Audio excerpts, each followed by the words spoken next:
এই কাজগুলো শুধুমাত্র পুরুষের পক্ষেই সম্ভব। তার শখের নারীর হাত দুটোকে ভালো রাখার জন্য নিজের হাতে অনেক বেশি পরিশ্রম করে থাকে। পুরুষরা হাজারো প্রবলেমে থাকার পরও তার স্ত্রী সন্তানদেরকে কখনো সমস্যায় রাখতে চায় না। অনেক পুরুষ আছে বুঝতে পর্যন্ত দেয় না যে ওই হাজবেন্ড কতটা সমস্যার ভিতর আছে। মোরগ পোলাও এটা কিন্তু বাইরে থেকে আনা, ঘরে তৈরি করা হয়নি, তাই একটু ডেকোরেশন করে নিচ্ছিলাম, সেটা আপনাদের সাথে শেয়ার করলাম। আর এখানে আমি চিকেন রান্না করে নিচ্ছি। চিকেনটা কিন্তু আমার খেতে খুবই মজা লাগে বিফ থেকে, কারণ বিফে আমার অ্যালার্জি, তাই আমি অত বেশি বিফটা খাই না, চিকেনটাই বেশি খাওয়া হয়। আর চিকেনটা আমি একেবারে এখানে ঝোল ইউজ করব না, মানে ঝোলের পানি দিব না, এটাকে ঢেকে দিয়ে রান্না করব। ঢেকে দেওয়ার পরে এর গা থেকে যে পানিটা বের হবে ওই পানি দিয়েই আমি কিন্তু রান্নাটা করে নেব। আর দেখতেই পেলেন আমি কিন্তু এই যে চিকেনটা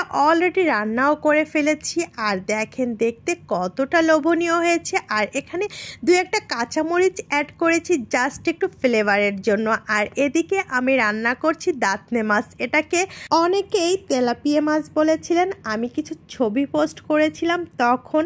আসলে এটা তেলাপিয়া মাছ না, তেলাপিয়া মাছ এর থেকে একটু কালচে। দাঁতনে মাছের টেস্টটা অনেকটা কুড়াল মাছের মতো। আর দেখেন এভাবে রান্না করতে যেয়ে আমার কিন্তু পায়ে তেল ছিটে এসেছিল। মেয়ে মানুষের এমনই কপাল, রান্না করতে দু একবার গেলে এরকম তেল ছিটবে, গরম খুন্তির ছ্যাঁকা খেতে হবে, গরম পানির ছ্যাঁকা, এসব নর্মাল, এগুলো মেনে নিয়েই মেয়ে মানুষের সংসারে কাজ করতে হবে। কিন্তু মাঝে মধ্যে যদি একটু ফুসকার পরিমাণ বেশি কিংবা খুন্তির ছ্যাঁকাটা বেশি পড়ে যায় তখন যেন কলিজার ভিতর অন্যরকম একটা কষ্ট কাজ করে। যাই হোক, মেয়ে মানুষ বলে কথা, কিছুই করার নাই, রান্নাবান্না করতে হবে এই আর কি। আর এদিকে আমি কিন্তু মাছগুলা ভাজি করে নিয়েছি, তুলে নিব।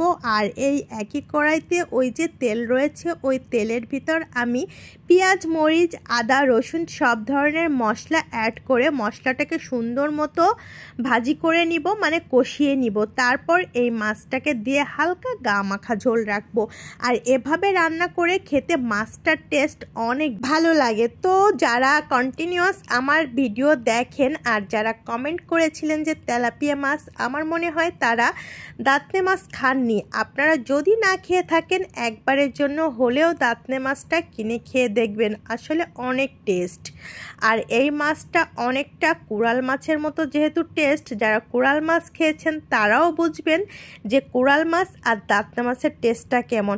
আমার রান্নাটা কেমন হলো অবশ্যই কমেন্টসের মাধ্যমে জানাবেন। আর যে কথা বলছিলাম, একজন পুরুষ মানুষ তার পরিবারের জন্য, সন্তানের জন্য, তার স্ত্রীর জন্য আসলে অনেক বেশি স্যাক্রিফাইস করে থাকে। সব পুরুষ মানুষের কথা বলবো না, কিছু পুরুষ মানুষ আছে স্ত্রীকে তো বুঝতেই চায় না। যাক, সেসব কথা আর নাই বললাম। আমার রান্নাটা কেমন হলো সেটা কিন্তু জানাতে ভুল করবেন না। আর যদি ভালো লাগে একটা শেয়ার করে আমার পাশে থাকবেন।